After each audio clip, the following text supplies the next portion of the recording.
metal extraction. හරි ඔක්කොම joint දාන්න නැහැ.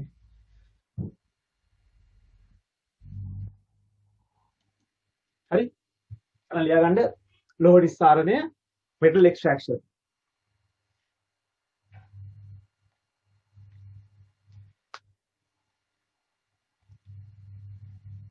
හරි එතකොට අපි මේ ඉස්ලාම් කියන්න ඕනේ අපි ගිය සතියේ කතා කරා සක්‍රියතා ශ්‍රේණිය. සක්‍රිය ශ්‍රේණිය භාවිත වල එකක් තමයි ලෙස අපි තමයි ලෝහ නිස්සාරණය ගන්න. මොකද සක්‍රිය ශ්‍රේණිය කියන්නේ ලෝහවල ප්‍රතික්‍රියා ශීඝ්‍රතාවයේ අඩුවන පිළිවෙලට සැකසූ ශ්‍රේණිය. ලෝහ ශ්‍රේණියක්. ඒක ලෝහ ශ්‍රේණියේ ප්‍රතික්‍රියා ශීඝ්‍රතාව අඩුයි. ඉහළින්ම තියෙන ප්‍රතික්‍රියාකාරීත්වය වැඩි ඒවා පල්ලෙහා තියෙන ප්‍රතික්‍රියාකාරීත්වය එන්න අඩු වෙනවා. එතකොට ඒ ගැන අවබෝධය තියෙන්න ඕන නැත්නම් YouTube එකේ පාඩම් ටික බරක් බලන්න. ඊට පස්සේ 31 ඉඳලා ඉඳන් පන්ති පටන් ගත්තාම අනිත් ප්‍රශ්න ටික අහන්න පුළුවන්. එතකොට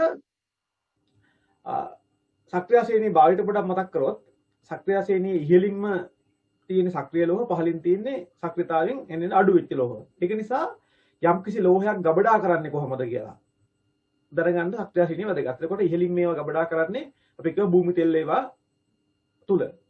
පල්ලෙහාට ඒවා එහෙම ගබඩා කිරීම අවස්ථාවක් ලැබෙන්නේ නැහැ. මොසීකතාවේ අඩු නිසා. ඊළඟට තව තිබ්බා විද්‍යුත් රසායනික කෝෂවල ඇනෝඩය කැතෝඩය හොයාගන්නේ කොහොමද? යකඩ මල බැඳෙනකොට කැතෝඩි ආරක්ෂණයට සක්‍රිය ශ්‍රේණිය වැදගත් වෙන්නේ කොහොමද? හරිද? ඊළඟට ලෝහ ලවණ ද්‍රාවණයකින් ලෝහයක් විස්ථාපනය කරන්න පුළුවන් ලෝහය මොකද්ද? ඒ වගේ බොහෝ දේවල් දැනගන්න සක්‍රිය ශ්‍රේණිය වැදගත් වෙනවා. සක්‍රිය ශ්‍රේණිය කටපාඩම් කරන්න ඕන. නමුත් සක්‍රිය ශ්‍රේණිය ලියන්න වෙන්නේ නැහැ. ඒකේ තියෙන භාවිත කතා කරන්නයි එන්නේ. ඒක නිසා ලෝහ නිස්සාරණය කියන එක සක්‍රිය ශ්‍රේණියේ තියෙන සම්බන්ධය මොකක්ද කියන කලින් අපි අය පාරක් මතක් කරලා ගමු සක්‍රිය ශ්‍රේණිය. ඔකට කලියකුත් කියව පොට්ටසෝම කතාවක්.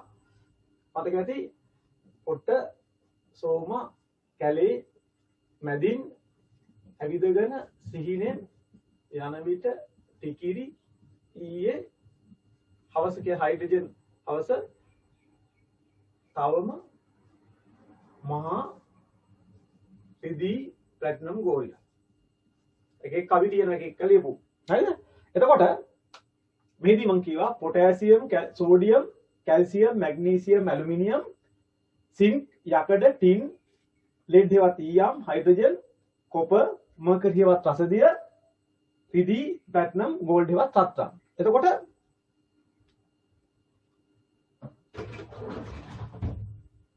මෙන්න මේ ලෝහ ශ්‍රේණිය භාවිතයෙන් විදු අපි ප්‍රතික්‍රියා වලින් ඔප්පු කරලා පෙන්නවා ඔක්සිජන් සමග ජලයේ විවිධ අවස්ථා සමග අම්ල තනුක අම්ල සමග ප්‍රතික්‍රියා වලින් පෙන්නවා ඉහළින් ඉන්න කට්ටිය ප්‍රබලයි ඉක්මනින් ප්‍රතික්‍රියා කරනවා පල්ලෙහා ඉන්න කට්ටිය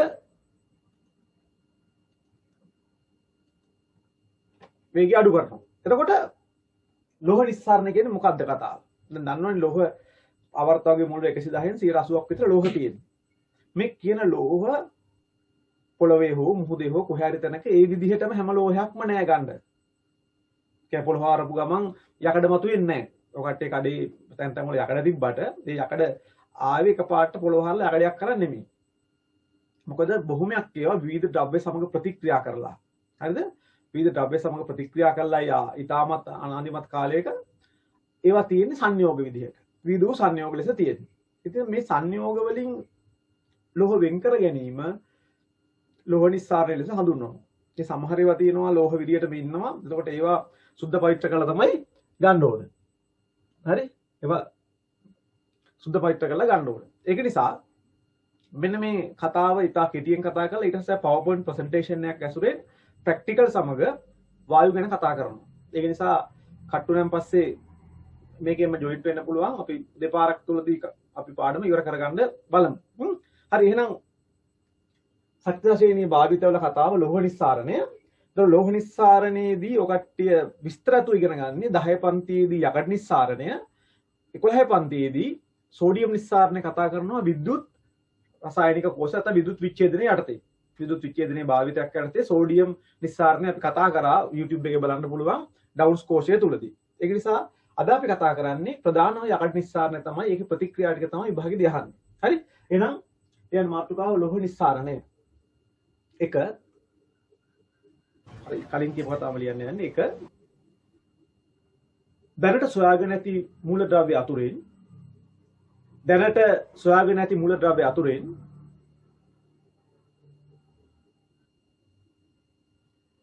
80ක් පමණම ඇත්තේ ලෝහමය මූලද්‍රව්‍ය වේ. ලෝහමය මූලද්‍රව්‍ය වේ. හරි? ඒක මූලද්‍රව්‍යයක් කියන්නේ තනි එක්කෙනෙක්. මිශ්‍ර ලෝහ එහෙම කියන්නේ ලෝහ කීපයක එකතුවක්. ලෝහ කීපයක් වර්ගයක් තියෙන්න පුළුවන්. හරිද? මේ එකතුවක්. හරිද? ඉතින් ලෝකඩ පිත්තල ඒවා මේ ලෝහ නෙමෙයි මිශ්‍ර ලෝහ. එතකොට ලෝහ කියන ඒවා තනිකර මූලද්‍රව්‍ය. එතකොට 80ක් විතර ලෝහ දෙක ලියන්න. මෙම ලෝහ බොහොමයක් ස්වභාවයේ පවතින්නේ මෙම ලෝහ බොහොමයක් ස්වභාවයේ පවතින්නේ වෙනත් මූලද්‍රව්‍ය සමග සම්බන්ධ වී ඔක්සිජන් වගේ ඒවා සල්ෆර් එක වෙනත් මූලද්‍රව්‍ය සමග සම්බන්ධ වී සංයෝග ලෙසය. විශේෂයෙන්ම පොළොව ඇතුලේ තමයි තියෙන්නේ. මුදෙත් තියෙනවා. සංයෝග ලෙසය.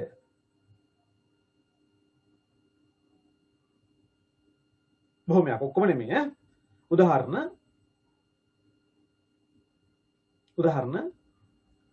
සෝඩියම් එන්නේ සෝඩියම් ලෝහය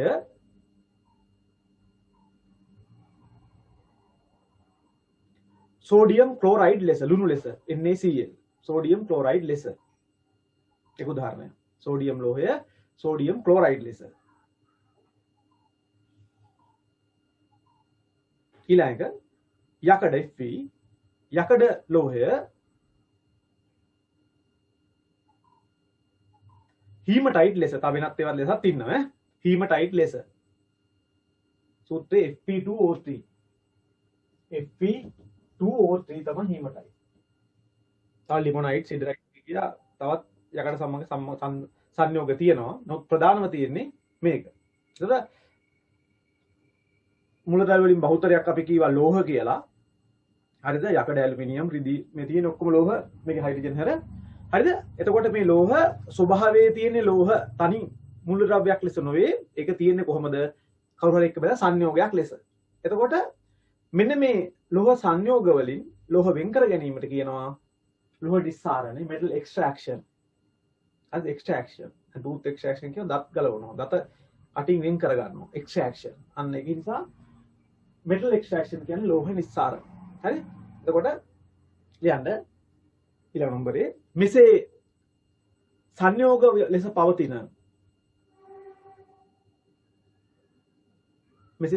ලෙස පවතින ලෝහ වලින්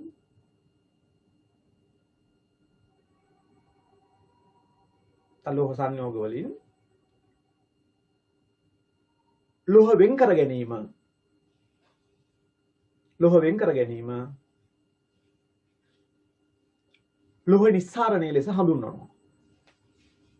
ලෝහ නිස්සාරණය ලෙස හඳුන්වනවා. එතකොට ලෝහ සංයෝග උදාහරණයක් Fe2O3 ඊමටයි ඒකෙන් අදාළ ලෝහය වෙන් කර ගැනීම තමයි අපි හඳුන්වන්නේ ලෝහ නිස්සාරණය ලෙස. හරිද? එතකොට මේක ලියා ගන්න ඕන. ලෝහ සංයෝග Fe2O3 ඒකේ ලෝහයක් තනි කරගන්න එක වෙන් කරගන්න එක තමයි ලෝහ නිස්සාරණය කියන්නේ. ටගල ලියා ගන්න කටුවට.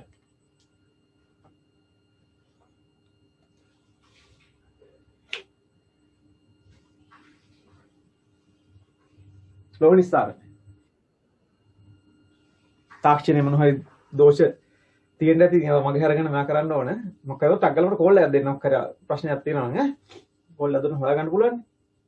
එතකොට අයි මේ පාඩමට මේක ධර්ම සක්‍රිය ශ්‍රේණියේ භාවිතයක් කරතේ කතා කරන්නේ මේ ලෝහ සංයෝග වලින් ලෝහ වෙන් කර ගැනීම සඳහා යොදා ගන්නා ක්‍රමවේද තීරණය කරන්න සක්‍රියතා ශ්‍රේණිය ඉතා වැදගත් වෙන නිසා. කියන්න මෙහෙම යටින් මෙලෙස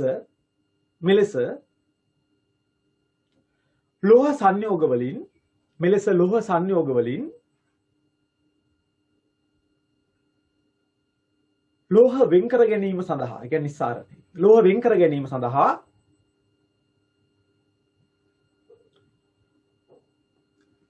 යොදා ගන්නා වූ ක්‍රමවේදයන්, වෙන් කර ගැනීම සඳහා යොදා ගන්නා වූ ක්‍රමවේදයන් තීරණය කිරීමට, ක්‍රමවේදයන් තීරණය කිරීමට සක්‍රියතා ශ්‍රේණිය යොදා ගනී. තීරණය කිරීමට සක්‍රියතා ශ්‍රේණිය යොදා ගනී.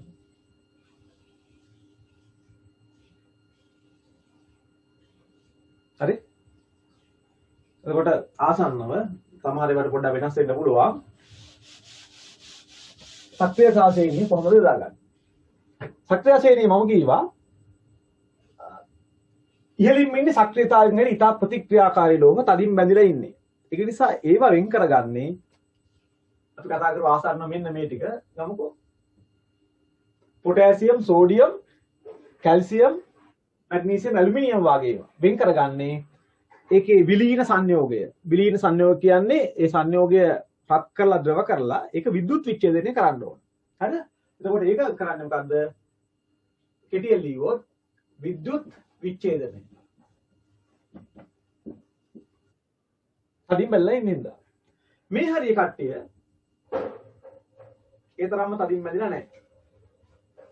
සමහරට තම වෙනවත් ගන්නවා. තදින් බැඳිලා නැති නිසා ඒ කට්ටිය කාබන් සමග ඒක දැනගන්න මේවා ටික ඔක්සිහරණයෙන් තමයි ගන්න. කාබන් සමග ඔක්සිහරණය. ඒ ටික. මම හරියම ඒක අහපුවම ක්‍රමයක් කොහොමද ගන්න කියලා ටක් ගාලා කියන්න පුළුවන් සක්‍රිය ශ්‍රේණිය මතක නම්. ඒ නිසා සක්‍රිය ශ්‍රේණියේ භාවිත ගැන හොඳ අවබෝධයක් තියෙන්න ඕනේ. ඒක පාඩම් තියෙනවා. මේ කට්ටිය එහෙම සංයෝග ලෙස පවතින්නේ නැහැ. හුඟක් වෙලා නිදහස් මූල ද්‍රව්‍ය ලෙස තියෙන්නේ. ඒක නිසා මේ කට්ටිය ඒ අපද්‍රව්‍ය තියෙනවනේ ඒවා වෙන් කර ගන්න ඕනේ භෞතික ක්‍රම. ගැටීම, හැලීම කට්ටිය ඉගෙනගෙන තියෙන්නේ. වෙන් කිරීමේ ශිල්ප ක්‍රම භාවිත කරලා මේ කට්ටිය කරන්න පුළුවන්. එහෙනම් ඒ කට්ටිය වෙන් කරගන්නේ භෞතික ක්‍රම. අත්‍රන් එහෙම වතුරට දාලා බර වැඩි වුණොත් පල්ලෙහාට එනවා ඒවා වෙන් කරගන්න පුළුවන්. හරිද? ඊට පස්සේ පොඩි පොඩි ප්‍රතික්‍රියා කරනවා සංසුද්ධ ඒවා ගන්න. එතකොට මෙන්න සක්‍රිය ශ්‍රේණිය කතාව. එතකොට අනික එක තමයි අතීතයේ ඉඳන් ක්‍රමක්‍රමයෙන් විද්‍යාව දියුණුවනේ. ගින්දර සොයාගත්තා ඊට පස්සේ තමයි විද්‍යුතය සොයාගත්තා. ඒක නිසා ගින්දරත් හොයාගන්න කලින් මිනිසා ඈත අතීතයේ මිනිසා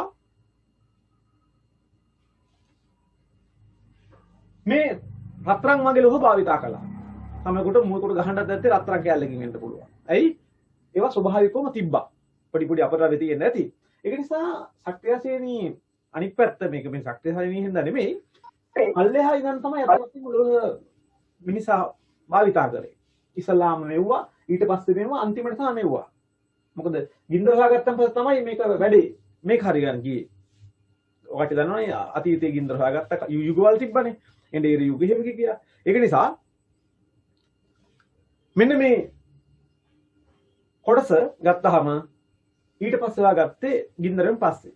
පස්සේ කාලයක මෑත කාලේදී ඒවා බලමු මෑත කාලයකදී විද්‍යුතය හොයාගත්තන් පස්සේ ඒක විද්‍යුත් විච්ඡේදන ශිල්ප ක්‍රම හොයාගත්තන් පස්සේ තමයි මේ සෝඩියම් පොටෑසියම් මේවා නිස්සාරණය කරගන්න පුළුවන් වුනේ. ඒක නිසා මෙන්න මේ සක්‍රිය ශ්‍රේණියේ පල්ලෙහාට උඩට ගියම තමයි ලෝහ සොයා ගැනීමේ මිනිහට හම්බුන පිළිවෙල එන්නේ. හැබැයි උඩින් ඉන්න කට්ටිය විදුත් විච්ඡේදනය, මැද කට්ටිය මෙහෙම, මේක මෙහෙම. එහෙනම් ඉක්මනට ලියාගන්න මේ සක්‍රිය ශ්‍රේණිය යොදාගන්නේ කොහොමද? ලෝහ නිස්සාරණය කිරීමේ පිළිවෙල. එතකොට ඒකෙන් අපි ලියාගන්න සෝඩියම් ලෝහය ගැන කතා කරන්නේ 11 පන්ති විදුත් විච්ඡේදනය යටතේ, කාබන් සමග ඔක්සිහරණය යටතේ ඔය කට්ටිය යකඩ කියන එක අපි බහුලවම භාවිතා කරන ලෝහය. හරිද? ඒකින්ද පෘථිවි කබලේ දෙවෙනියට තියෙන මූලද්‍රව්‍ය බහුලවම තියෙන මූලද්‍රව්‍ය. ඒක නිසා ඒකත් භාවිතා කරනවා. මේක ගැන පොඩි හඳුන්වීමක් කරනවා. මේක අර වගේ ගැරීම, පිළීම, හැලීම වගේ භෞතික ක්‍රම භාවිතා කරලා තමයි මේක කරන්නේ. ඒක වෙනම නෝට් එකක් ඕනේ නැහැ. එතකොට සක්‍රිය ශ්‍රේණියේ යොදාගන්නේ කොහොමද ලෝහ නිස්සාරණය කියලා හෙව්වොත් ඉහළින් ඉන්න කට්ටිය අධික ප්‍රතික්‍රියාකාරීත්වය නිසා විද්‍යුත් විච්ඡේදනය, මැද ඉන්න කට්ටිය කාබන් සමග රත් කරනවා ඔක්සිහරණය යන භෞතික ක්‍රම. ඔන්න ඔය ටික ගැන අදහසක් ඔය කට්ටියන්ට තියෙන්න ඕන. හරි? ඒක ඉතාලම පොඩි කරන්න ඊට පස්සේ අපි වායු පාඩමට යන්න ඕන. හරි? එතකොට දැන් අපි මේක ලියන්නේ මේක නෝට් එකක් දෙන්නේ මාතෘකාව කෙලින්ම යනවා යකඩ නිස්සාරණය කියලා. විභාගෙට උගක් අහනවා. හැබැයි විභාගෙට හද්දී යකඩයි සෝඩියම් ඔක්කොම කලවම් කරලා අහන්න පුළුවන්. අරක 11 වසරේ මේක 10 වසරේ කියලා නෑ. 10 ටේම් ටෙස්ට් එකට යකඩ නිස්සාරණය හෙව්වට සාමාන්‍ය පෙළ විභාගයේදී යකඩ සෝඩියම් ඊට පස්සේ රසායනික ගණනය කිරීම ඔක්කොම කලවම් කරලා ප්‍රශ්න අහන්නේ. ඒකින්ද මේ හැම එකක්ම එකතුවක් ලෙස තමයි සාමාන්‍ය පෙළේදී අහන්නේ. ටර්ම් ටෙස්ට් එකේදී 10 මෙහෙම හෙව්වට සාමාන්‍ය පෙළ විභාගයේදී එකතුවක්. ඒකින්ද සාමාන්‍ය පෙළ ලියන්න ඉන්න හැම කෙනාම 10 11 සියලුම පාඩම්. හරිද? 10 පාඩම් 20යි 11 පාඩම් 15 පාඩම් 35ම ගැන හොඳ අවබෝධයක් තියෙන්න ඕන. හරි? එතකොට අපි යමු යකඩ නිස්සාරණය.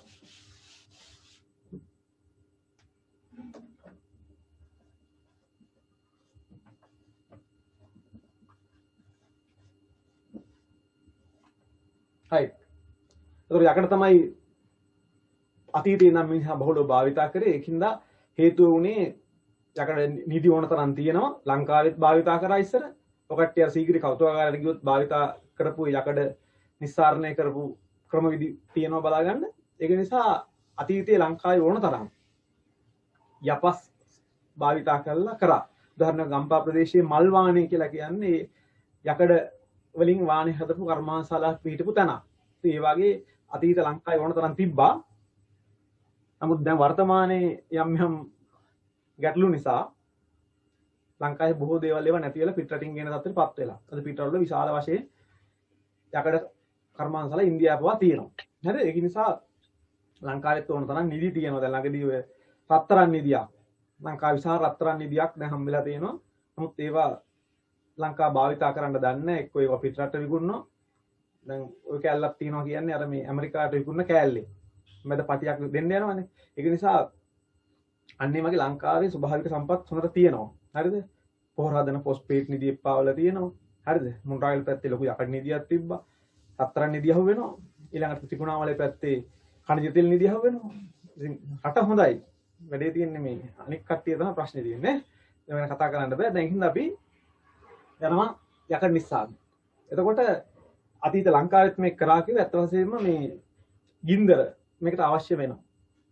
සමහරට අහම්බෙන් ඒ කාලේ ගිනි ගොඩක් ළඟ ඔය යපස් නිදියක් තියලා මේක රත් කරනකොට ප්‍රතික්‍රියාවල යකඩ ලැබෙන්න ඇති. නමුත් දැන් කර්මාන්තයක් ලෙස ගැන කතා කරද්දී ඒක කතා කරන්නේ කොහොමද? යකඩ නිස්සාරණය කරගන්න භාවිතා කරන එකට අපි කියනවා ඒ පෝර්ණුව කියලා කියමු. ඒකට කියන්නේ ධාරා ඌෂ්මකය. හරි බ්ලාස්ට් ෆර්නස් එක කියලා කියන්නේ. මේ ධාරා ඌෂ්මකයකට දාලා තමයි ප්‍රතික්‍රියාව කරන්නේ. එතකොට ඒකට ගන්න ඕන ಜಾති මොකක්ද? ඒවා ගැන කතා කරන්න වෙනවා. එතකොට යකඩ අඩංගු පස් තියෙන ස්ථානයකට කියන්නේ යපස්. දැන් යකඩ තිබ්බොත් ඒක රතු පාටයි. දැන් ලේවල රතු පාට හේතුව හිමොග්ලොබින්. හිමොග්ලොබින් වල යකඩ තියෙනවා. යකඩ අඩංගු සංයෝග රතු පාටයි. ඒකින්ද ගඩොල් වල රතු පාට හේතුවන්නේ යකඩ. හරිද? ඒකින්ද මේ ඒ වගේ තැන්වල පස් වලත් යකඩ තියෙනවා. හරිද? ඔය උණතා මිනිස්සු පසුත් වෙලාවට කනවා. හරිද? ගඩොල් කෑල්ලේ පවා යකඩ තියෙනවා. හරි? ඒක නිසා මේ යකඩ සංයෝගය යකඩ කියන ලෝහය නෙමෙයි යකඩ සංයෝගයයි මේ පාට වෙන්නේ. එතකොට යකඩ අඩංගු නිදිය යපස් නිදියක ප්‍රධාන වශයෙන් තියෙන යකඩ සංයෝගය තමයි හීමටයිට්. ඒ හීමටයිට් වලට මොනවද දාන්නේ? ඒ කතාව අපි යමු. හරි ඕන කෙනෙකුට තේරෙන සරල සිද්ධියක් ඒ ටික ලියාගෙන පාඩම් කරගන්න. කියන්න එක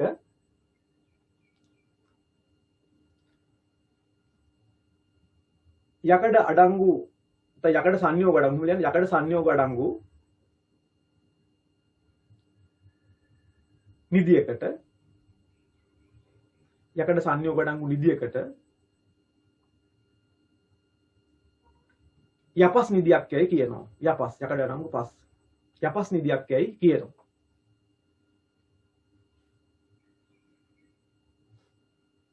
දෙක මෙම යපස් වල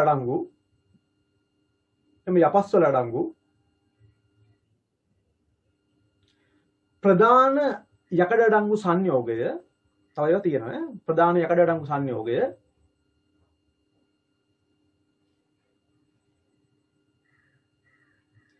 හීමටයිට් ලෙස හඳුන්වනවා. අඩංගු සංයෝගය හීමටයිට්.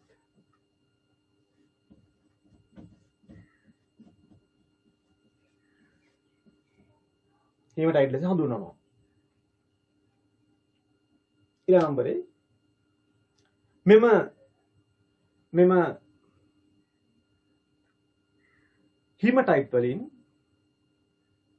හීමටයිට් වලින් යකඩ වෙන් කර ගැනීම මෙම හීමටයිට් වලින් යකඩ වෙන් කර ගැනීම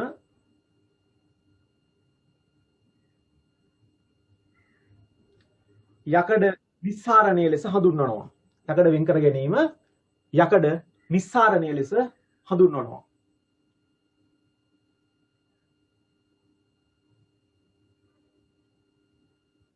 ඊළඟ නම්බරේ යකඩ නිස්සාරණය සඳහා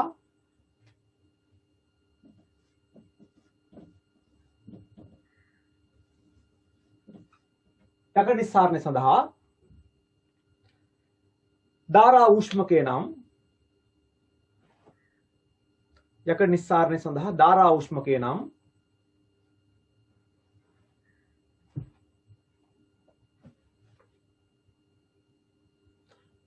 පෝරණුව භාවිතා කරන අතර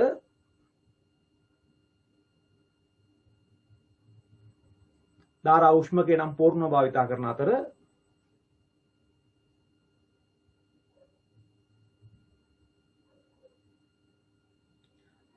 එහිදී සිදුවන ප්‍රතික්‍රියා මොකද මෙහිදී ප්‍රතික්‍රියා ටික වැදගත්. එහිදී සිදුවන ප්‍රතික්‍රියා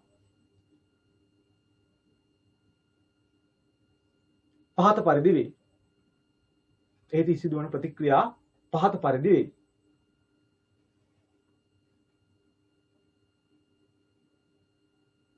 හරි. එතකොට ඉස්සලාම මේ ප්‍රතික්‍රියා වෙන්න ධාරා ඌෂ්මකයට දාන අමුද්‍රව්‍ය මොකක්ද? ඒක තමයි විභාගයට අහන ඒවා ප්‍රශ්න කරද්දී බලන්න පුළුවන්. ඉස්සලාම දැනගන්න එතකොට යකඩ නිස්සාරණය කියන්නේ යකඩ අඩංගු සංයෝගයකින් යකඩ වෙන් කර ගැනීම. හරිද? එතකොට යකඩ අඩංගු ප්‍රධාන සංයෝගය තමයි හීමටයිට් Fe2O3. හීමටයිට් වලින් යකඩ වෙන් කර ගැනීම යකඩ නිස්සාරණය. එතකොට මම කියව හැම මූලද්‍රව්‍යයක්ම එකම විදිහට නෙමෙයි වෙන් කරගන්නේ. ඒ සක්‍රියතාවය බලපානවා. සක්‍රියතා ශ්‍රේණියේ උඩින් ඉන්න අය විද්‍යුත් විච්ඡේදනයෙන් ගන්නෙ. මැද ඉන්න කට්ටිය ගන්නෙ කොහොමද? කාබන් සමග ඔක්සිහරණයෙන් යටම ඉන්න කට්ටිය ස්වභාවිකව එන්නේ නැද්දා ඒ අපද්‍රව්‍ය වෙන් කර ගන්නවා භෞතික ශිල්ප ක්‍රම භාවිතා කරලා. එතකොට ඒක වෙන් කර ගන්නවා හැවත් නිස්සාරණය කර ගන්නවා. එතකොට මේ යකඩ නිස්සාරණය ගැන ඉතාලම මේ ටික පැහැදිලිව දැනගන්න ඕනේ. එහෙනම් යකඩ නිස්සාරණයට අවශ්‍ය අමුද්‍රව්‍ය මොනවද? Raw material. අමුද්‍රව්‍ය ලෙස ගන්නේ අනිවාර්යයෙන් මෙයා එපා හීමටයිට්. හීමටයිට් Fe2O3. හරි? ඊට පස්සේ එකක් ඕනේ හුණු ගල්. මේ වගේ අපද්‍රව්‍ය එහෙම තියෙනවා. හුණු ගල් වලින් ප්‍රධාන සංයෝගය අපි ගන්න මෙතන කැල්සියම් කාබනේට්. ලියන්නේ හුණු ගල් කියලා. දාන්නේ හුණු ගල්. මොකද ඒක ප්‍රධානම තියෙන්නේ කැල්සියම් කාබනේට්. ඊට පස්සේ මේකට කියන්නේ කෝක් කියලා. කෝක් ඇත්ත වශයෙන්ම අපි පිටරටවල එහෙම ප්‍රධානම ගන්නේ ගල් නඟුරු. එතකොට ඒකේ තියෙන ප්‍රධාන මූලද්‍රව්‍ය අපද්‍රව්‍ය තියෙන්න පුළුවන් ඒ වගේ කාබන්. ඉතින් අපි ඔබයි ලියන්නේ නමුත් සූත්‍රයේ කාබන් කියලා අපි ලියන්නේ නැහැ. අපි කියන්නේ කෝක්. කියන්නේ ගල් අඟුරු, කුණු ගල්, හීමටයිට් කියන තුන අවශ්‍ය වෙනවා අමුද්‍රව්‍ය ලෙස. ඊට පස්සේ මේක මම මේකේ වීඩියෝ දර්ශනයකුත් පෙන්නන්නම්. අර මේක කට් වෙනකන් ඊට පස්සේ දැන් මේ වායු වලට මේ ටික දාන්නේ මගේ දිගපල්ල උසවල් එක පෙන්නන්න. හරිද? මේක මීටර් 60ක් විතර උස. කියන්නේ ලොකු එකක් මේක. මීටර් 60ක් විතර උස මෙන්න මේ ආකාරයේ හැඩයක් ගන්න එකක්. ඒ කියන්නේ ධාරා ඌෂ්මකය ආසන්නව මෙන්න මෙහෙම හැඩයක් ගන්නවා. අද මහත් වෙලා උල්ට යද්දි හෙට්ටු වෙනවා. ආයි මේ පැත්තට යද්දි හෙට්ටු වෙනවා.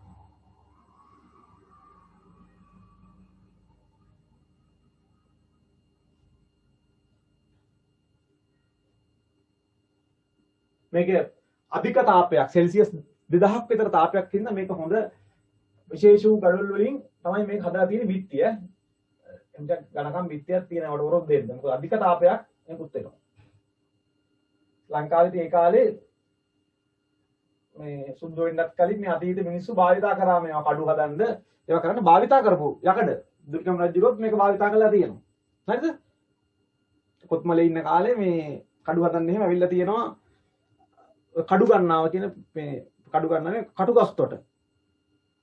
ඒ මහලි ගඟට ගිහින් ඇවිල්ලා තියෙනවා හදාගෙන යන්න. හරිද? කටු ගස්තොට කඩු ගස්තොට කියලා එහෙම කියනවා. ඉතින් ඈත අතීතේ ඊටත් අතීතේ නම් අපි ආයුධ භාවිතා කළා. ඒ කියන්නේ යකඩ නිස්සාරණය කරලා තියෙනවා. ඊට පස්සේ මේක උඩ කෑල්ල මෙන්න මෙහෙම එන්නේ.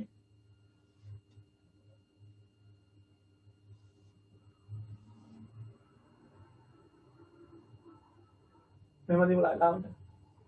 දැන් මේක එතකොට ගිනි කඩොල් කියලා කියන්නේ ගින්නට වරුම් දෙන බිත්තිය.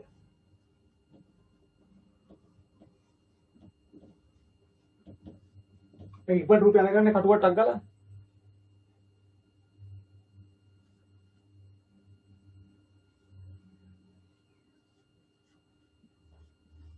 ඒ ධාරා උෂ්මකය බ්ලාස්ට් ෆර්නස්.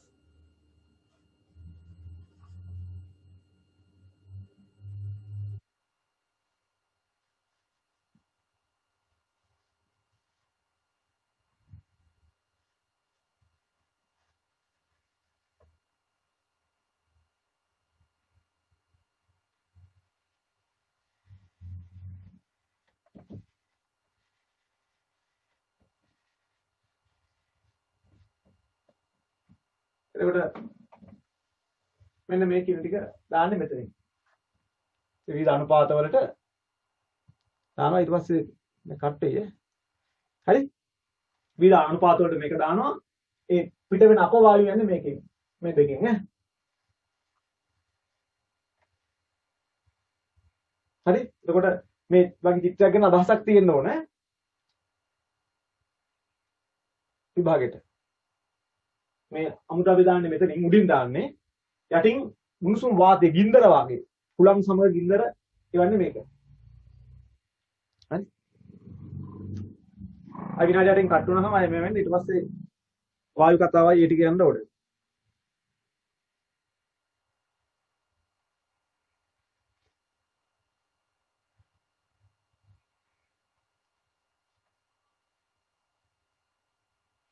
මේ හරි ආසන්නව 1900 2000 වෙනවා සෙල්සියස්. උස මීටර් 60ක් විතර.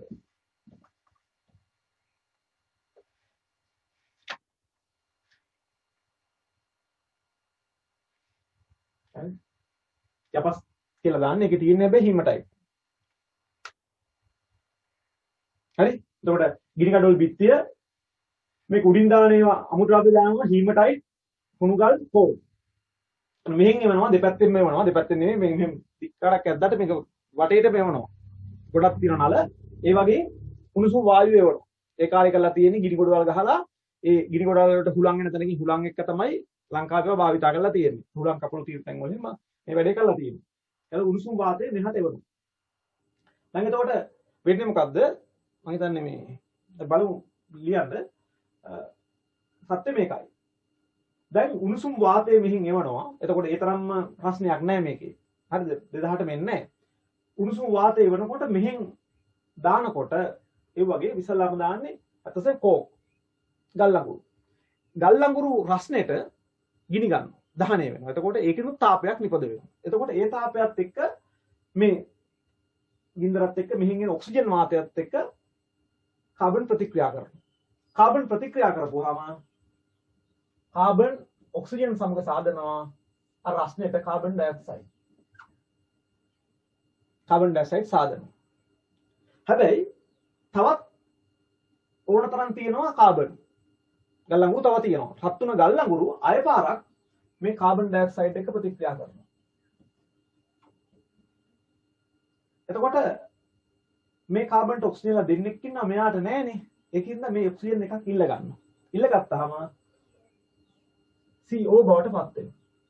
ඒක කාබන් දෙන්නෙක් කියන සමීකරණ තුනට කරන්නේ මෙහෙමයි. නැත්තම් මේක රසායනික සංයෝජන ප්‍රතික්‍රියාවක්. එතකොට මෙන්න මේ කාබන් ඩයොක්සයිඩ් එක ප්‍රතික්‍රියා හදනවා කාබන් මොනොක්සයිඩ්. දෙකක් ආවොත් ඩයොක්සයිඩ් එකක් ආවොත් මොනොක්සයිඩ්. දැන් මේ කාබන් මොනොක්සයිඩ් වලට ඔක්සිජන් මදි. මොකද කාබන්ට ඔක්සිජන් දෙන්නෙක් ඉන්නකොට මෙයා මදිව ඉන්නේ. මදිව ඉන්නකොට දැන් එයාට හම්බ වෙනවා රත්තුණු හීමටයිඩ්. රත්තුණු හීමටයිඩ් මේ කාබන් මොනොක්සයිඩ් සමග ප්‍රතික්‍රියා කරපුවාම කාබන් මොනොක්සයිඩ් යාට මදි හින්දා මෙයාගේ ඔක්සිජන් ගත්තාම මෙන්න යකඩව තනි වෙනවා. දැන් කාබන්ට ඕන තරම් ඔක්සිජන් ඉන්නවා. කාබන් ඩයොක්සයිඩ් ලෙස පිට වුණා. ඔන්න යකඩ වෙන් කර ගැනීමේ සිද්ධිය. සමීකරණ තුලිත කරද්දී අපි මෙතන තුනක් දැම්මා. දැන් මෙතනද කාබන් 3යි. හරි? 3ක් යනවා යකඩ 2යි.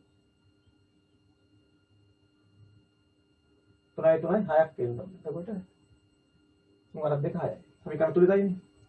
හරි. එතකොට තා වැඩේ ඉවර නැහැ. කොයි දාපු හුණුගල්. මේ රස්නෙට හුණුගල් කැඩෙනවා. මම පස්සේ සටහන දෙනවා. කැල්සියම් ඔක්සයිඩ් සහ කාබන් ඩයොක්සයිඩ්. අලුත් වලට කැඩෙනවා. ඒක යකඩ හැදලා ඉවර වුණාට තා වැඩක් තියෙනවා. ඒ තමයි මෙන්න මේ යපස් කියලා දැම්මේ පස් හුණුගල් වලත් එක එක අපද්‍රව්‍ය තියෙනවා. ඒකෙදි විශේෂයෙන්ම වැලි මැටි වගේ ඒවා තියෙනවානේ. ඒවා මේකෙන් අයින් කරන්න නැත්නම් මේ කලවම් වෙනවා. දැන් වැලි මැටි අයින් කරන්නේ කොහොමද? මෙන්න මේ සෑදුණු කැල්සියම් ඔක්සයිඩ් වැලි හෙවත් සිලිකන් ඩයොක්සයිඩ් සමග එකතු වෙනවා. හරිද? ප්‍රතික්‍රියා කළා හදනවා කැල්සියම් සිලිකේට්. ඒක ලියන්නේ කොහොමද? මේ ටික ඔක්කොම එක්කලා ලියන්නේ. කැල්සියම් ලීවා, සිලිකන් ලීවා, ඔක්සිජන් 2යි 1යි 3යි ලීවා. පස්සේ ඇලුමිනියම් ඔක්සයිඩ් මැටි වල තියෙන ඇලුමිනියම් ඔක්සයිඩ් මේ කැල්සියම් ඔක්සයිඩ් සමග ප්‍රතික්‍රියා කරලා හදනවා ඇලුමිනියම් සිලිකේට් Al2 කැල්සියම් ඇලුමිනේට් CaAl2O4 ඔය දෙකටම අපි කියනවා ලෝ බොර කියලා. ලෝ බොර ලියන්න එපා මේ මම සටහනක් පිළිවෙලට දෙන්න ඕන. ඒ සෑදෙන ලෝ බොර දැන් ද්‍රව යකඩ ටික තියෙන්නේ යට. උඩ සෑදෙනවා ලෝ බොර. ඒ උඩ ලෝ බොර පාවෙන එකේ වැදගත්කම වෙන්නේ මොකද්ද? නැත්තම් අය පාරක් යකඩ ඔක්සිජන් සමග ප්‍රතික්‍රියා කරලා අය පාරක් හිමරයිට් හදනවා. ඒක නිසා දැන් බට දිගේ ගලාගෙන යනවා යකඩ ද්‍රව යකඩ. හරිද? ද්‍රව යකඩ බට දිගේ ගලාගෙන යද්දී උඩ මේකෙන් මේ රස්නෙට අය පාරක් ඔක්සිජන් සමග ප්‍රතික්‍රියා කිරීම නවත්තනවා. හැබැයි මේකේ අර කාබන් එක්ක ප්‍රතික්‍රියා කරන පිරිසුදුම යකඩේ නැහැ. කාබන් සම ගොඩක් තියෙන අතට මම කියන ඌරු යකඩ පිග් අයන කියලා. පස්සේ අය කාබන් යම් යම් අනුපාත වලට වෙනස් කරපුවාම අත්වසම ලැබෙන්නේ වාණේ. යකඩ නෙවෙයි වාණේ ලැබෙන්නේ. අත්වසම භාවිතා කරන්නේත් වාණේනේ. පිරිසුදු යකඩ භාවිතා කරන්නේ නැහැ. ඉතින් විශේෂ කාරණාවලදී කාබන් අයින් කරපුවාම තමයි අපි මොකද වෙන්නේ? පිරිසුදු යකඩ ලැබෙන්නේ. හරි? එහෙනම් අපි ඉස්සරහම ලියන්නේ අමුද්‍රව්‍ය. ඔකට තව මේ රූපෙම ඇඳ ගන්න ඕන නම් මේක ඇඳගෙන අඩුපාඩු සකසා ගන්න මේ ප්‍රතික්‍රියා ටික මම දැන් ඊළඟට මේ කට්ටුනෙන් පස්සේ දෙන්නද ඔය කට්ටිය අකමනේ වෙලා තියෙනවා දැන් කට්ටුවෙන් හින්දා ඔකට තවපාර ලියා ගන්නකො එක දෙක දාලා ප්‍රතික්‍රියා ටික ප්‍රතික්‍රියා තියෙනවා 1 2 3 4 5 6ක් තියෙනවා ප්‍රතික්‍රියා 6 දර ගන්න ඕනේ ඒ ටික ලියා ගන්න ඊට පස්සේ සටහන දෙද්දී අපාරක් දෙන්නම් ඈ සමහර අය දැන් තමයි මම වෙන්නේ හරි අපි කල් ටික ලියා ගන්න තා රූපේ ඒ තියෙන අඩුපාඩු ඔක්කොම ටික හදා ගන්න ඒ කට්ටුනම් පස්සේ ඔකෙන්ම ඔකට කනෙක්ට් වෙන්න කනෙක්ට් වුණාන් පස්සේ මම ඊටු විස්තර ටික දෙන්න ඊට පස්සේ අපි වායු නිපදවීම කතා කරපුවා අපිට කල් වේලා හොඳටම ඇති අද පාඩම සම්පූර්ණයෙන් මම කරන්නේ එතකොට YouTube එකේ ඔකට තියන්න වීඩියෝ 3ක් තියෙනවා මේ පාඩමට හරිද එතකොට 10 හිටපු අයටයි 11ට අය ඒක ඉතින් 31 වෙනිදා පොතේ සේකර විද්‍යාලේ පටන් ගන්නවා අලුත් පන්ති සුපුරුදු ලෙස හරිද අරකට මේ ප්‍රශ්න තියෙනවා කෝල් කරලා අහන්න දැන් මේ අඩුපාඩු හදා ගන්න ඊට පස්සේ ඊළඟ සෙෂන් එකේදී ඔය කට්ටියට කතා කරමු මේක ප්‍රතික්‍රියා කියලා වායු කතාව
හරි එහෙනම් අපි අය කට්ටිය ආවා. අපි කිප දෙනෙක් වැඩ වුණා. තව වෙයි. එහෙනම් අපි ලියන්න ගමුද? ලියන්නේ මේ විදිහම අය පාර සමීකරණ ලියන්න ඕනේ නැහැ. ඔකට යන්න ඕන නම් ඒ සමීකරණ රූල් ඉඳ වෙන් කරගෙන පස්සේ පාරක් අය පාරක් ඔක ලියා ගන්න. ඉස්සල්ලාම ලියන්න කතරයක් දාලා දැන් මෙහෙම ලියන්න. යකඩ නිස්සාරණයේ සිදු කරනු ලබන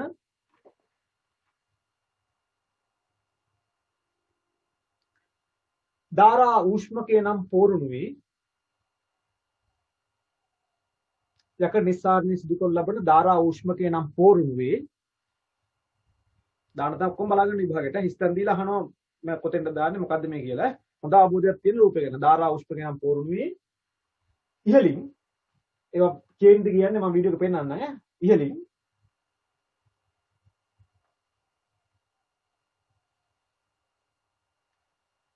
අමුද්‍රව්‍ය ඇතුළු කිරීම සිදු කරයි. හතරක් දාන්න එක දාන්න එපා. අමුද්‍රව්‍ය ඇතුළු කිරීම සිදු කරයි.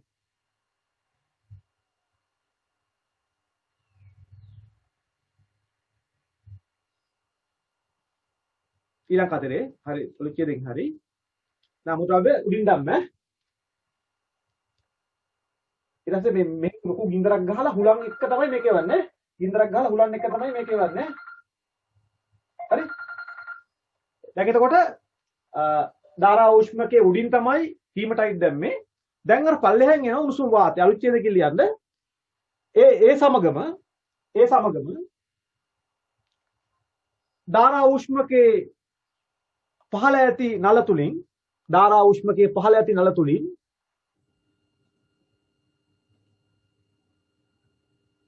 ඌෂ්මකයේ පහළ ඇති නල තුලින් උණුසුම් වාතයේ එවීම සිදු කරයි. නල තුලින් උණුසුම් වාතයේ එවීම සිදු කරයි.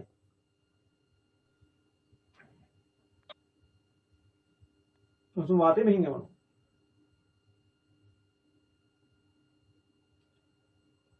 අලුච්ඡේදකින් හරි කතරයක් හරි. එවිට ධාරා ඌෂ්මකයේ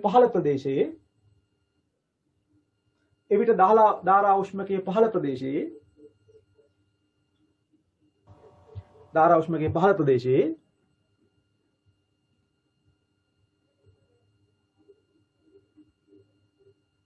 සිට පහත ප්‍රතික්‍රියා ආරම්භීම සිදුවේ. පහළ ප්‍රදේශයේ සිට පහත ප්‍රතික්‍රියා ආරම්භීම සිදුවේ. ප්‍රතික්‍රියා ටික ලියන්න යන්නේ. පහත ප්‍රතික්‍රියා ආරම්භීම සිදුවේ. ටික පිළිවෙලින් මතක තියාගන්න ඕනේ. සිද්ධ ටික හරිය සරල ප්‍රශ්න ටිකක් අහන්නේ.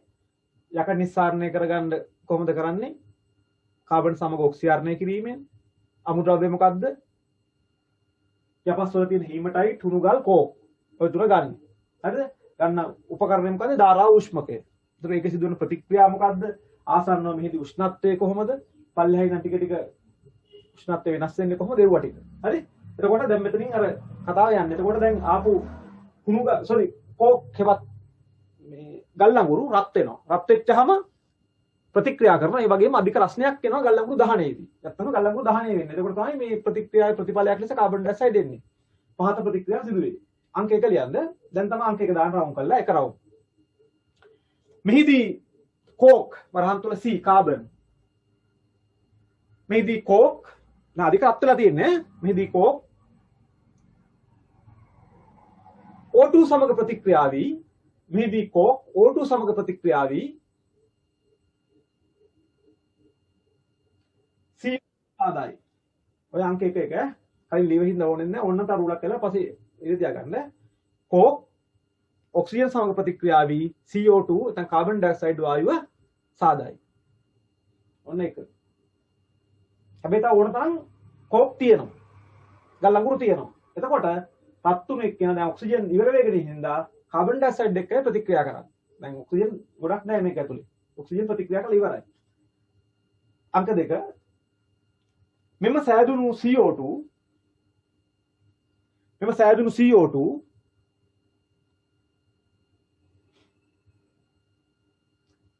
කෝක් සමග කියන්නේ කාබන් කෝක් සමග තවදුරටත් ප්‍රතික්‍රියා වී කෝක් සමග තවදුරටත් ප්‍රතික්‍රියා වී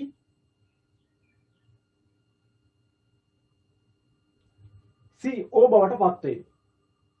දැන් නැති එළියා ගන්න වරහන් තුල කාබන් මොනොක්සයිඩ් මොනෝ කියන්නේ එක ඔක්සයිඩ් මොනොක්සයිඩ් අරක කාබන් ඩයොක්සයිඩ් හරි මේක මොනොක්සයිඩ් කාබන් මොනොක්සයිඩ් බවට පත් වේ. දෙවෙනි එක දැන් කාබන් මොනොක්සයිඩ් වලට ඔක්සිජන් මදි හරිද ඒකෙන්ද ඔක්සිජන් ආපු ගමන් අල්ල ගන්නවා ඒකට දැන් යටින් එක්කෙනෙක් එනවා අපි හරිද මෙයා මේ කරන්න දෙයක් නැතුවට තමයි කාබන්ට මේ ඔක්සිජන් එකක් දුන්නේ දීලා මොනොක්සයිඩ් වලට පත් උනේ හරි දැන් ඊළඟ කතාව යනවා දැන් කාබන් මොනොක්සයිඩ් තියෙන්නේ එයාට ඔක්සිජන් හිගයක් තියෙනවා අංක 3 දැන් මෙම CO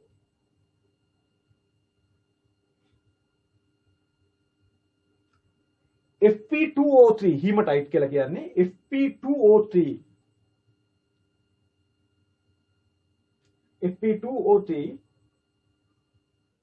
සමග ප්‍රතික්‍රියා වී Fp2O3 සමග ප්‍රතික්‍රියා වී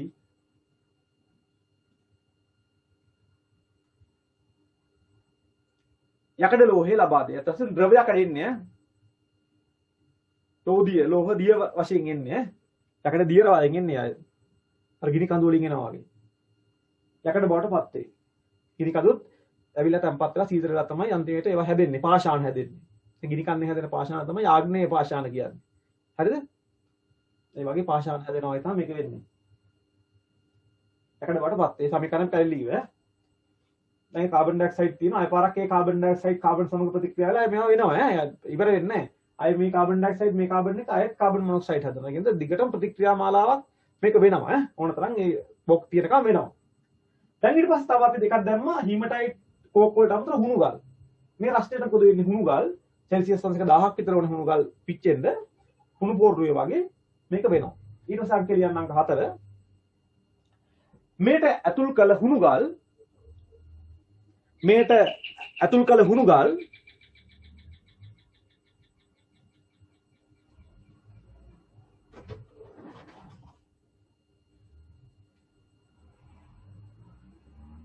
වියෝජනයේ වී මේට ඇතුළු කරන හුණුගල් වියෝජනයේ වී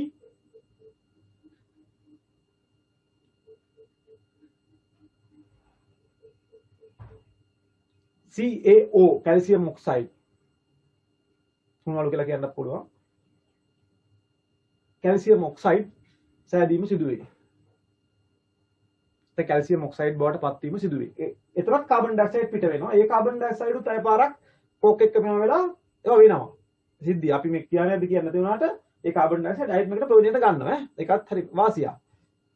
එතකොට කැල්සියම් කාබනේට් එකත් හුණුගල් වියෝජනය හදනවා කැල්සියම් ඔක්සයිඩ්. දැන් කියන්න ඕනේ මොකද්ද මේ දාන හීමටයිට් පොළොව හාරලා නෙගන්නේ හුණුගල් පොළොව හාරලා ගන්න. ඒකේ තියෙනවා මැටි වැලි. ඒවා ටික අයින් කර ගන්න ඕනේ. අපි අතසම කර්මාන්තේ කරද්දී ඒවා සුද්ධ කරලා ගත්තට සම්පූර්ණයෙන් අයින් වෙන්නේ නැහැ. හරි තියෙන ඔය මුල් කෑලි කැඩවිල් පණුවද මොකද්ද ඉන්නේ ඒවා ටික ඔක්කොම අයින් කරලා ගන්නෙ. නමුත් තවමත් සම්පූර්ණ සුද්ධ වුන්නේ නැහැ. හරිද? එහෙනම් ඊළඟ නම්බරේ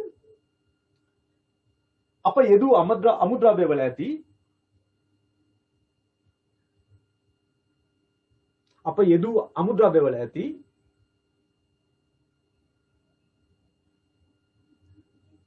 අපද්‍රව්‍ය වන අතන සිලිකන් ඩයොක්සයිඩ් කියන්නේ වැලි මේක මැටි වල තියෙන්නේ. අප යෙදූ අමුද්‍රව්‍ය වල ඇති අපද්‍රව්‍ය වන SiO2 silicon dioxide SiO2 Al2O3 මම 5 6 දෙකම කියන්නේ Al2O3 CaO සමග ප්‍රතික්‍රියා කොට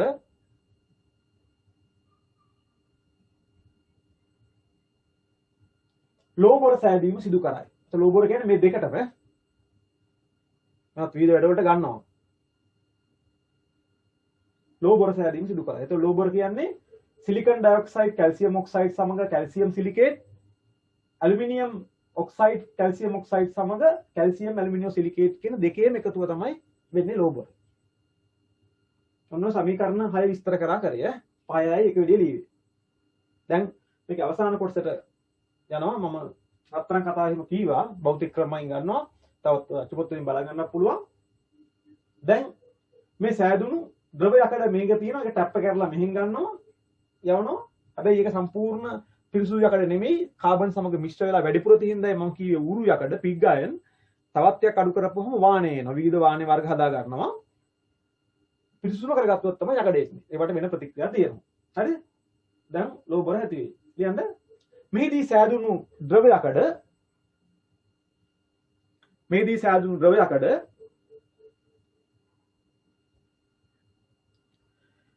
ධාරා උෂ්මකයේ පහළම පවතින අතර ද්‍රව යකඩ ධාරා උෂ්මකයේ පහළම පවතින අතර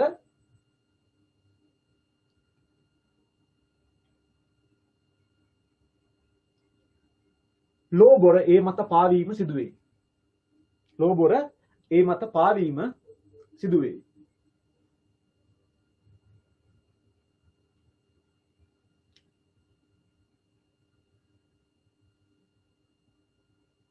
යටි වරහන් තුල ලියන්න. යකඩ මත ලෝහ බොර පාවීම නිසා යකඩ මත ලෝහ බොර පාවීම නිසා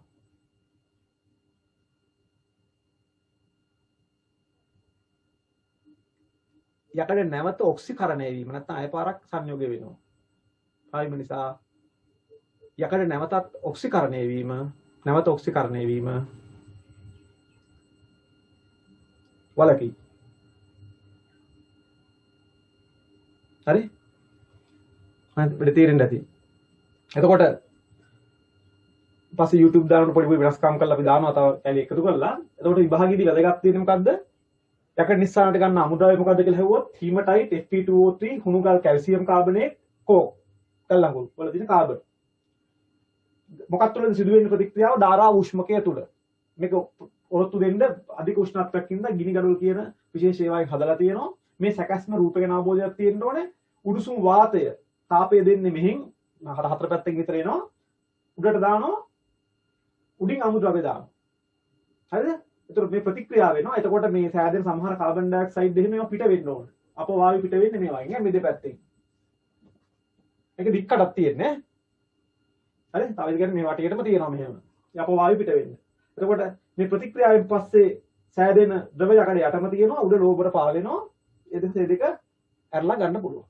ටැප් කරලා ගන්න පුළුවන්. ඔන්න යකඩ නිස්සාරණ කතාව. එතකොට අපේ පදාර්ථ විනාශ වීම යටතේ ප්‍රතික්‍රියා වර්ග සමීකරණ ලියන වැදගත් දේවල් ටිකක්. හරිද? ආකාරය කතා කරලා සක්‍රියතා ශ්‍රේණිය කතා කරා. සක්‍රියතා ශ්‍රේණී භාවිත යටතේ තමයි ලෝහ නිස්සාරණය කතා කරන්නේ. එතකොට ලෝහ නිස්සාරණය යටතේ මම කියවා ඉහළින්ම ඉන්න කට්ටිය විද්‍යුත් විච්ඡේදනයෙන් ගත්තා. ඒක 11 වසරේ උගන්වනවා සෝඩියම් නිස්සාරණයේ ඩබ්ලුස් කෝෂයක් තුල කොහොමද සෝඩියම් වෙන් කරගන්නේ. ඉස්සර ඇලුමිනියම් නිස්සාරණයක් දීවා පරණ සිලබස් එකේ. දැන් ඇලුමිනියම් නැහැ. ඊට පස්සේ ඔය කට්ටිය යන තියෙන්නේ මැද්දේ තියෙන ලෝහ වලින් අපි බහුලවම භාවිතා කරන ලෝහය ලංකාවේ ඉස්සර නිස්සාරණය කරපු ඒක ලෝහයක් තමයි යකඩ. යකඩ ගන්නෙ කොහොමද? ඒ උපකරණේ يعني පෝරුණුවේ සැලැස්ම කොහොමද චිත්‍ර නම් කරන්න පුළුවන් වෙන්න ඕනේ. අමුද්‍රව්‍ය මං කීවා දාන්නේ කොහොමද? මේවා වාතය එන්නේ කොහොමද? ඒ විස්තර ටික, උෂ්ණත්ව ටික, ඒ වගේම සිදුවන ප්‍රතික්‍රියා මාලාව ධාරා උෂ්මකය තුල. හරිද? ඔන්න ඔය කතාව දැන් කට්ටියන්ට මම පෙන්වන්නම් ඒ It has been since 5,000 years that man is using iron. Iron is the second most abundant metal in the earth. පොළවේ තියෙන දෙවෙනි The most important ores of iron are hematite and magnetite. මේ තියෙන්නේ මේ යකඩ තියෙන එක එක සංයෝග. අපි බහුලවම තියෙන්නේ hematite. බලන්න පාට ඒවා මේ ස්වභාවික අත්‍තරම ගත්ත පාෂාණ ඈ. magnetite Fe3O4 ferrosoperic oxide. These ores contain different types of impurities. The first step is to remove the impurities. අනේදන් ඒකේ තියෙන අපද්‍රව්‍ය. ඉස්ලාම් කරන්නේ අපද්‍රව්‍ය වෙන් කළා හොඳ සාන්ද්‍ර තත්ත්වයේ තියෙන යපස් ගන්නවා. Concentration of the ore. හරිද? This is called as concentration of the ore. දැන් මෙන්න ධාරා උෂ්මකයේ තියෙනවා. එතකොට අර අපි අර ඇඳට මේ උඩින් යන්ත්‍රානුසාරයෙන් චේන් දිගේ තමයි ඒවා බකට් දිගේ එන්නේ අමුද්‍රව්‍ය. හරි?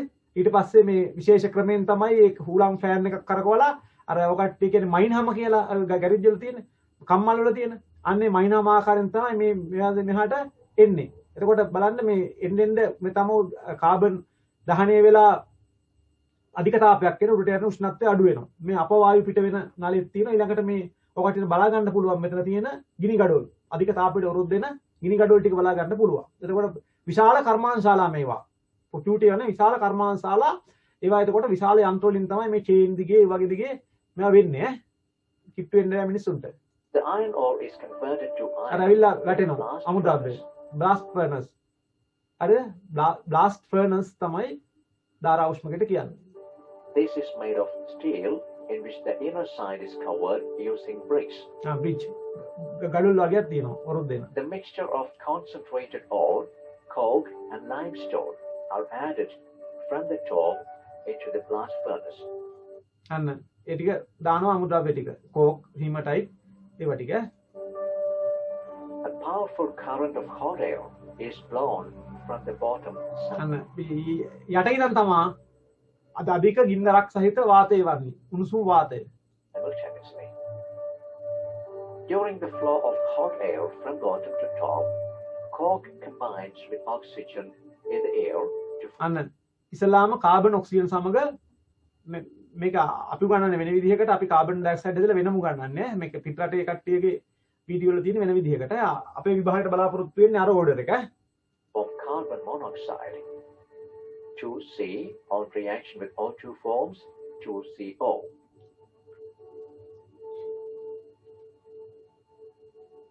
Due to this reaction, large amount of heat is released. අන්න විශාල and තාපයක් thus නිදහස් the කරනවා. temperature of blast furnace increases to 2000 degrees Celsius. Celsius 2000ක් විතර ඔය ලිපක තියෙන 300ක් විතර ඔය Carbon කට්ටියගේ ලිපේ. monoxide formed in the furnace reduces the O. අන්න ඊට පස්සේ මොකද වෙන්නේ? අර කාබන් මොනොක්සයිඩ් අර හීමටයිට් වල තියෙන ඔක්සිජන් ටික අඩු කරනවා, රිඩියුස් කරනවා. ඔක්සිහරණයක් කරනවා. Fa2O3 on reaction with 3CO forms 2Fe and 3CO2. At high temperature, calcium carbonate decomposes to form calcium oxide. ඔන්න කැල්සියම් ඔක්සයිඩ් බවට පත් වෙනවා ඒ උෂ්ණත්වයේදී. CaCO3 forms CaO and CO2. Then impurities silicon dioxide in the ore අන්න ඉම්පියුරිටිස් අපද්‍රව්‍ය silicon dioxide ඇල්බිනියම් oxide දැන් මොකද වෙන්නේ ඒවට? reacts with calcium oxide and form calcium silicate, which is known as slag. ස්ලැග් ලෝබර් ස්ලැග් එක. On reaction with gas forms slag. CaO on reaction with SiO2 forms CaSiO3. The දැන් ඔකට දැනගන්න ඕනේ මේ ලංකා සිලබස් එකේ තියෙන ඒ විදිය. iron obtained directly from blast furnace is called as pig iron. අන්න උරු යකඩ. It contains carbon, එතකොට ඒ එන එකේ තියෙනවා යකඩ වලට අමතරව කාබන් සල්ෆර් ෆොස්ෆරස් ඒවා තියෙන හින්දායි උරු යකඩ කියලා කියන්නේ පිග් අයන්. sulfur, phosphorus, manganese, silicon, etc. in very small quantities. Pig iron is heated to melting and again solidified to get cast iron. අන්න පිග් අයන් එක රත් කළා තමයි කාස්ට් අයන් හදාගන්නේ. රත් කළා මම කරගත්තාම ඝන යකඩේ බවට පත් වෙනවා. එතකොට ඒකේ 95ක් විතර තියෙන යකඩ හැබැයි කාබන් තියෙනවා. ඒකින්ද අත් වශයෙන්ම මේක වානේ.